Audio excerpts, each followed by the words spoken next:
In this video, I will be showing you how to put images inside text in Canva. Let's get started. To begin, I start on the Canva homepage and navigate up to the top left corner to click on Create a Design. From the menu options, I select YouTube Thumbnail to open up a brand new blank project. Once the editor opens, I head over to the left sidebar and click on Elements. In the search box at the top, I type in Tokyo and press Enter.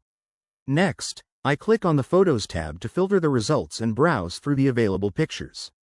I scroll down through the options until I find a vibrant night photo with colorful city lights, and I click on it to place it onto the canvas.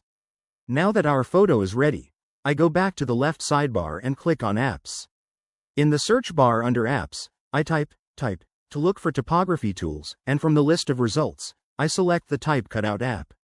When the Type Cutout panel opens, I click on the button that says Use Selected Image, so the tool pulls in the photo from our canvas. Next, I move down to the text box, erase the default text, and type in Tokyo. You can see the live preview update right away with the photo showing through the letters. To make the letters bolder and easier to see, I click on the font drop-down menu, browse through the list, and select the Accelerator font. Then, I go back into the text field and type Tokyo in all uppercase letters to make the design stand out even more. I also check out the text outline toggle to see how a border looks around the letters, and then switch it off to keep it clean. Once everything looks great in the preview, I click on the purple Add to Design button at the bottom of the panel. Next, I select the original image sitting on the canvas and click the delete icon to remove it.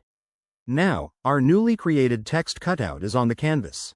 I click and drag the corner handles to resize the text larger, and drag it into the middle until the alignment guides show it is perfectly centered.